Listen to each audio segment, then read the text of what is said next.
ዛሬ በምዕራቡ ዓለም በተለይም በአሜሪካ የሰው ልጅ ትልቅ በሆነበትና እግዚአብሔር ትንሽ በሆነበት ዘመን ውስጥ እንኖራለን። ሰው የሁሉም ነገር መለኪያ ነው። በእርግጥ ሁሉ ጊዜ እንደዚህ አልነበረ። ነገር ግን የዘመናችን እውነታ ነው። በእኛ ላይ ሰፊና ኃይለኛ ተጽዕኖ የሚያሳድር እውነታ ነው። ዛሬ አማኝም ሆነ የማያምን እያንዳንዱ የሰው ልጅ ሊኖር የሚገባው ትልቁ ፍላጎት ቢኖር ስለ እግዚአብሔር ያለውን ትክክለኛ አመለካከት ማግኘት ነው። ለምን መሰላችሁ? ሌላው የህይወታችን ክፍል በሙሉ የሚቀረጸው በዚህ እውነት ላይ ስለሆነ ነው። በዛሬ ፕሮግራማችን እግዚአብሔር ስለራሱ ስለ ውድ ልጁና ስለፈጠረው ዓለም የሰጠን አስደናቂ እውነት በአጭሩ ለመዳሰስ እንሞክራለን። ይህንን የምናደርገው ደግሞ በቅዱሳት መጽሐፍት ውስጥ እግዚአብሔር ራሱን የገለጠበት ያንን ውብና ደረጃ በደረጃ እያደገ የሚሄድ የታሪክ ሂደት በመከተል ይሆናል። እናንተ አብራችሁ እንድትሆኑ በአክብሮት ጠይቃችኋለሁ። አብራችሁን ቆዩ። ኤ.ደብሊው ቶዘር እንደተናገረው ስለ እግዚአብሔር ስናስብ ወደ አእምሯችን የሚመጣው ለእኛ በጣም አስፈላጊ ነገር ነው ይላል። ምክንያቱም ነፍሳችን ያለማቋረጥ ወደ ምስለው የአምላክ ምስል የመለወጥ ሚስጥራዊ ተፈጥሮ አላት ይላል። ዓለምን የፈጠረ ያዘዘና በምድር ላይ ያለውን የሰው ልጅ ህይወት የሚጠብቅ አምላክ አለ። እግዚአብሔር ሰዎች እርስ በርሳቸው ጥሩ፣ ደግ እና ፍትሃዊ እንዲሆን ይፈልጋል። የህይወት ማዕከላዊ ግብ የእግዚአብሔርን መፍራትና ትእዛዙን መጠበቅ ነው። ነገር ግን ዛሬ በብዙዎች ዘንድ ያለው ስለ እግዚአብሔር የናርሲሲዝም ላይ ያተኮረ አመለካከት ለስጋ ምቾት የሚሰጥና ለመኖር በጣም ቀላል የሆነ አካሄድ ነው። ይህ አይነቱ እምነት ምንም አይነት መስዋዕትነት አይጠይቅም፣ ዋጋም አያስከፍልም። እንዲያውም አንድ ሰው ስለ ኃጢአቱ ሳይጨነቅ ለፈጣሪ ተጠያቂ ነኝ የሚል ስጋት ሳይገባው እንደፈለገ እንዲኖር የፍቃድ ወረቀት ይሰጠዋል። በዚህ መንገድ የሚጓዝ ሰው የእግዚአብሔር ይቅርታ አያስፈልገውም። ከእግዚአብሔር ጋር ስለመታረቅ ምንም ግድ አይሰጠውም። በአጭሩ ይህ አመለካከት እግዚአብሔርን ለገዛ ስሜታቸው መገልገያ የማድረግ አደገኛ መንገድ ነው። ይህ በቅርቡ የተፈጠረ አምላክ የመጽሐፍ ቅዱስ አምላክ አይደለም። እናም ሰዎች ከእውነተኛ አምላክና በክርስቶስ ከሚቀርበው መዳን የመራቅ እጅግ በጣም ከባድ ውጤት አለው። ይህ በአሜሪካ የሃይማኖት ገበያ ውስጥ ከሚቀርቡት ብዙ ምትክ አማልክት ውስጥ አንዱ ነው። በግል ህይወታችን፣ በቤተ ክርስቲያናችን አልፎም በባህላችን ውስጥ ለሚታዩት ውቅያኖስ የሚያክሉ ችግሮች ዋናው መንስኤ አንድ ብቻ ነው ብንል ማጋነን አይሆንብንም። እርሱም እውነተኛውን አምላክ በሚገባ አለማወቅ ነው። ሁሉንም ቀውሶች ወደ አንዱ ምንጭ ብናጠባቸው የምንደርስበት እውነት ይሄው ነው። አምላካችንን እንደ ማንነቱ ሳይሆን እንደፈለግነው ስለሳልነው የህይወታችን መሰረት ተናወጠ። እግዚአብሔር ማን እንደሆነ የምንማርበት አካሄዳችን ውስጥ ወደ እግዚአብሔር እውነት ጠጋ ብለን ስንመጣ መያዝ ያለብን ትልቁ ቁልፍ ትህትናን ነው። እኛ ውስን ፍጡራን ስንሆን፣ እርሱ ግን ወሰንና ማለቂያ የሌለው አምላክ መሆኑን ዘውትር ማስታወስ ይገባናል። እውነቱን ለመናገር እግዚአብሔርን በግል ልናውቀው እንችላለን፣ ነገር ግን በፍጹም ሙሉ በሙሉ ልንረዳው አንችልም። እርሱ በእኛ አነስተኛ አእምሮ ተመራምሮ የማይደረስበት ጥልቀቱ የማይለካ ታላቅ አምላክ ነው። ስለዚህ ዛሬ የምንማረው እሱን ለማወቅ ብቻ ሳይሆን በፊቱ ወድቀን እንድንሰግድለትን ጭምር ነው። ቅዱስ ቃሉ እንደሚለው ኢሳይያስ ምዕራፍ 55 ቁጥር 8 እና 9 ላይ ሐሳቤ እንደ ሐሳባችሁ መንገዴም እንደ መንገዳችሁ አይደለምና ይላል እግዚአብሔር። ሰማያት ከምድር ከፍ እንደሚሉ መንገዴም ከመንገዳችሁ ሐሳቤም ከሐሳባችሁ እንዲሁ ከፍ ያለ ነው ይላል። እግዚአብሔር ስለሱ ማወቅ የምንፈልገው ሁሉ አይነግረንም፣ እኛም ማስተናገድ አንችልም። ነገር ግን ማወቅ የሚያስፈልገንን ሁሉ ይነግረናል። ይህንን የሚያደርገው ውስን ገደቦቻችንን በማስተናገድ ነው። በዚህም አመስጋኞችና እርካታ ሊኖረን ይገባል። ምክንያቱም ዘላለማዊ አምላክ ነው። መጽሐፍ ቅዱስ የእግዚአብሔር መኖር ለማረጋገጥ በየትኛውም ቦታ ተቸግሮ አያውቅም። ይልቁንም በመጀመሪያ እግዚአብሔር ሰማይና ምድርን ፈጠረ በሚለው ቀላልና ግርማ ሞገስ ባለው አዋጅ ይጀምራል። ዘፍጥረት ምዕራፍ 1 ቁጥር 1 ላይ ማየት ይቻላል። ይህ ማለት እግዚአብሔር ማለቂያ የሌለው ዕውቀት፣ ማስተዋልና ኃይል እንዳለው ያመለክተናል። ወይም ደግሞ እግዚአብሔር በፍጥረቱ ላይ ሉዓላዊ የሆነ ሁሉን አዋቂና ሁሉን ቻይ ፈጣሪ መሆኑን ያሳያል።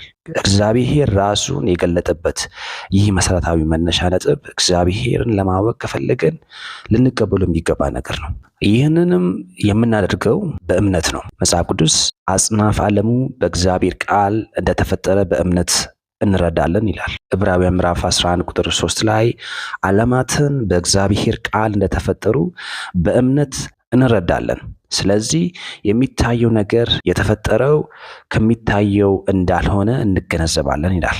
እምነት ለዚህ ጉዟችን ወሳኝ ነው። መጽሐፍ ቅዱስ በዕብራውያን 11:6 ላይ እንደሚነግረን ወደ እግዚአብሔር የሚቀርብ ሁሉ እርሱ እንዳለ ለሚፈልጉትም ዋጋ እንደሚሰጥ ማመን አለበት። ነገር ግን ልብ በሉ፣ ይህ እምነት በጭፍን እውር ሆኖ መጓዝ ወይም ወደ ጨለማ መዝለል አይደለም።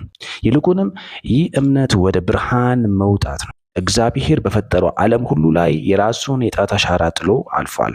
ስለዚህ የምናምነው በበቂ ማስረጃና በብርሃን ውስጥ ሆነን ነው። ለዚህ ነው መዝሙረኛው እንዲህ የሚለው ሰማያትን የእግዚአብሔር ክብር ይናገራሉ፣ የሰማይ ጠፈር የእጁን ሥራ ያውጃሉ።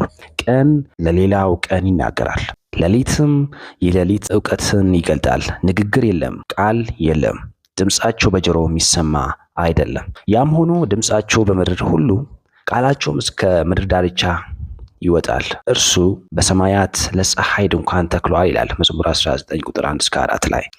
ሐዋርያ ጳውሎስ ከዚህ በመነሳት የእግዚአብሔር የማይታዩት ባህሪያት ማለትም ዘላለማዊ ኃይሉና መለኮታዊ ተፈጥሮን ዓለም ከተፈጠረበት ጊዜ ጀምሮ በግልጽ ታውቀዋል ብሏል ሮሜ ምዕራፍ 1 ቁጥር 20 ላይ። ይህ ማስረጃ ለእያንዳንዱ ሰው ግልጽ ነው። እግዚአብሔር እንዳለ ግንዛቤ ይሰጣል። ይህ ግንዛቤ ጠንካራ ወይም ደካማ፣ ብሩህ ወይም ደብዛዛ ሊሆን ይችላል። በፈቃደኝነት ምርጫ ሊፈተን ወይም በእምነት ሊቀበል ይችላል። ሌላ እግዚአብሔር ራሱን እንደ መንፈሳዊ የግልና መልካም አድርጎ ይገልጣል። እግዚአብሔር መንፈስ ነው። በግላችን ማወቅ እንችላለን። መልካም አምላክ እንደሆነ ራሱን ገልጠዋል በዚህ መንገድ። እነዚህ መገለጫዎቹ በብዙ የሃይማኖት ሊቃውንት ዘንድ ክርስቶስ ከመወለዱ በፊት የታየባቸው መገለጫዎች እንደሆኑ ተደርጎ ይወሰዳሉ። እግዚአብሔር የግል አምላክ ነው። ለሕዝቡም ፍቅርና ቸር ነው። እግዚአብሔር ለሕዝቡ በጥልቅ ያስባልና በሕይወታቸው ውስጥ በንቃት ይሳተፋል። ከአዳምና ከሔዋን ጋር ያለውን ግንኙነት ይህንን ፍቅር ያሳያል። በኤደን ገነት ውስጥ የሚያገኛቸው የተትረፈረፈ በረከቶች የእርሱን ቸርነትን ያሳያሉ። ጸጋው የሚታየው አስከፊ ኃጢአታቸውን ይቅር በማለትና ከሚመጣው ሞትና ጥፋት በማዳን ነው። እግዚአብሔር ኃጢአትን በቁም ነገር እንደሚመለከተውና ጽድቅና ፍትህንም ከባህሪያቱ መካከል መሆናቸው ያስጠነቅቀናል። ሌላ እግዚአብሔር ራሱን እንደ ቤዛ ይገልጣል። ሰዎች በምድር ላይ ሲበዙና ሙሉ በሙሉ ሲበላሹ የእግዚአብሔር ጽድቅና ፍትህ እንደገና ይታያል። እግዚአብሔርም የሰው ክፋት በምድር ላይ እንደበዛ የልቡም ሐሳብ ሁሉ ጊዜ ክፉ እንደሆነ አየ ይላል ዘፍጥረት ምዕራፍ 6 ቁጥር 5 ላይ። የሰው ልጅ የማይመለስ ክፉ ስለነበረ ፍጹም ጥፋት የቀረው ብቸኛ አማራጭ ነበር። የጥፋት ውሃው ታሪክ የሚያስተምረን ነገር ቢኖር የእግዚአብሔር ትዕግስት እንደ መጨረሻ የሌለው አድርገን መቁጠር እንደሌለብን ነው። ማስጠንቀቂያን ችላ ማለትና በኃጢአትም ላይ መጽናት ወደ ከባድ ፍርድ ይመራል። ሆኖም በዛ አስፈሪ የፍርድ ወቅት እንኳን እግዚአብሔር ለሰው ልጆች ያለውን ምሕረት በተግባር አሳይተዋል። በዛ በክፋት በበከለው ትውልድ መካከል አንድ የሚያበራ አንድ ሰው ነበረ። እሱም ኖህ ነው። መጽሐፍ ቅዱስ ኖህን በትውልድ መካከል ጻድቅና ነቀፋ የሌለበት ሰው ብሎ ይጠራዋል። ከሁሉም በላይ ደግሞ ኖህ ከእግዚአብሔር ጋር አካሄዱን ያደረገ ሰው ነበረ። በዚህ ምክንያት የእግዚአብሔርን ሞገስ አገኘ። እሱ ብቻ ሳይሆን መላው ቤተሰቡም ከጥፋት ተረፉ። የእግዚአብሔር ዓለምን የማዳን ታላቅ ስራ እየተገለጠ ሲመጣ የእርሱን ግላዊና ጥልቅ ፍቅር በአባቶች ሕይወት ውስጥ በግልጽ እንመለከታለን። አብርሃም፣ ይስሐቅና ያዕቆብን ለየት ያለ ዓላማና ዕጣ ፈንታ ያላቸው ሕዝቦች እንዲሆኑ መረጣቸው። በስጦታው በጥበቃውና በሚያስደንቅ የተስፋ ቃል እቅፉ ውስጥ አደረጋቸው። ይህ የእግዚአብሔር ጸጋና ፍቅር ደግሞ ወደ ሙሴ ሲመጣ የላቀ ክብርና መገለጥ መፍሰሱን ቀጠለ። እንግዲህ እግዚአብሔር ራሱን ሲገልጥ ፍጹም ቅዱስና በማንም ላይ የማይደገፍ ሁሉን የሚችል በራሱ የሚኖር አምላክ መሆኑን በግርማው ያሳየናል። በሚነደው ቁጥቋጦ መካከል እግዚአብሔር ለሙሴ ተገለጠለት። ጥሪውም ግልጽ ነበር። ሕዝቤን እስራኤልን ከባርነት አውጣ የሚል ነበር። ነገር ግን ከስራው በፊት እግዚአብሔር ማንነቱን ገለጠ። ሙሴ ሙሴ ብሎ ሲጠራው እነሆኝ በማለት መለሰ። ያን ጊዜ ግን አንድ አስፈሪና ታላቅ ትእዛዝ መጣ። የቆምክበት ምድር የተቀደሰ ነውና ጫማህን አውልቅ፣ ወደዚህም አትቅረብ አለው። ይህ ቅጽበት እግዚአብሔር ስለ ቅድስናው የሰጠው ትልቅ ትምህርት ነበረ። ዛሬም ድረስ የምንረዳው እውነት ቢኖር ቅድስና የእግዚአብሔር ባህሪያት ሁሉ ማዕከልና የመጽሐፍ ቅዱስ ዋና ጭብጥ መሆኑን ነው። ዘጸአት ምዕራፍ 15 ቁጥር 11 ላይ አቤቱ እግዚአብሔር ሆይ ከአማልክት መካከል እንዳንተ ማን አለ? በቅድስናው የከበረ በክብሩ የሚያስፈራ ድንቆችን የሚያደርግ እንዳንተ ማን አለ ይላል። በእግዚአብሔር ቅድስና ምክንያት በፊቱ የነበረች መሬት እንኳን ቅዱስ ነበረች፣ ማለትም የተለየች ከመደበኛ አጠቃቀም እስከ መለኮታዊ አጠቃቀም የተለየች። ይህ ሙሴ ጫማውን እንዲያውልቅ ያስገድዳት ነበረ። ለእግዚአብሔር የተለዩና የተሰጡ ሰዎች ቁሳዊ ነገሮችም ቅዱስ ተብሎ ተጠርተዋል። ሙሴ ከእግዚአብሔር የሚያስፈራ ቅድስና ጋር መገናኘቱ በእርሱ ላይ ከፍተኛ ተጽዕኖ አሳድሯል። ይህም ሕይወቱ በኃይል የሚቀርጽና በውስጡ ትልቅና ዘላቂ ትህትና የሚፈጥር ነበር። ሙሴም ሰው በምድር ላይ ካሉት ሰዎች ሁሉ ይልቅ እጅግ ትሁት ሰው ነበረ ይላል ዘኍልቍ ምዕራፍ 12 ቁጥር 3 ላይ። ሲ.ኤስ. ሉዊስ እንደዚህ ይላል፣ አንድ ጥሩ ነገር ብቻ አለ፣ እሱም እግዚአብሔር ነው። ሌላ ሁሉ ወደ እርሱ ሲመለከት መልካም ነው፣ ከእርሱ ሲመለስ ደግሞ መጥፎ ነው ይላል። እግዚአብሔር ቅድስናውን ለሙሴ ብቻ ሳይሆን በእርሱም በኩል ለእስራኤል ሕዝብ ሁሉ አጽንዖት ሰጥቷል። ይህንንም ያደረገው ሁሉም ነገር ከቅድስና ጋር የተገናኘባቸውን ሕጎች፣ ስርዓቶችና መመሪያዎችም በመስጠት ነው። እኔ እግዚአብሔር ቅዱስ ነኝና ለእኔም ትሆኑ ዘንድ ከአሕዛብ ለይቻችኋለሁና እናንተ ለእኔ ቅዱሳን ሁኑ ሲል አዘዘ። ዘሌዋውያን ምዕራፍ 26 ላይ እግዚአብሔር ንጹሕ ስለሆነ እነዚህ መስፈርቶች የሰውን ስነ ምግባራዊ ባህሪን ያካትታሉ። ይህም እውነተኝነት፣ ፍትሐዊነትና ወሲባዊ ንጽህናን ያካትታል ማለት ነው። እግዚአብሔር ከቃል ኪዳኑ ሕዝብ የጠየቀውን ምላሽ ሙሴ ጠቅለል አድርጎ አቅርቦታል። ዘዳግም ምዕራፍ 6 ቁጥር 4 እንደዚህ ይላል፣ እስራኤል ሆይ ስማ፣ እግዚአብሔር አምላካችን አንድ ነው ይላል። አንተም እግዚአብሔር አምላክህን በፍጹም ልብ፣ በፍጹም ነፍስ፣ በፍጹም ኃይል ውደድ ይላል። ዘዳግም ምዕራፍ 6 ቁጥር 5። የዚህ የፍጹም ልብ ፍቅር ተጨባጭ መግለጫ ለእግዚአብሔር ትእዛዝ መታዘዝ ነበር። የእግዚአብሔር የቅድስና ጥሪ በብሉይ ኪዳንና በአዲስ ኪዳን ውስጥ ቀጥሏል። ከዚያም በኢየሱስ በጳውሎስና በጴጥሮስና በሌሎችም አጽንዖት ተሰጥቶታል። ጴጥሮስ በሚገባ ጠቅለል አድርጎ ገልጾታል። እንደዚህ ይላል፣ ታዛዦች ልጆች እንደመሆናችሁ መጠን ቀድሞ ባለማወቅ ትኖሩበት የነበረው ክፉ ምኞት አትከተሉ። ነገር ግን የተጠራችሁ እርሱ ቅዱስ እንደሆነ እናንተም በኑሯችሁ ሁሉ ቅዱሳን ሆኑ።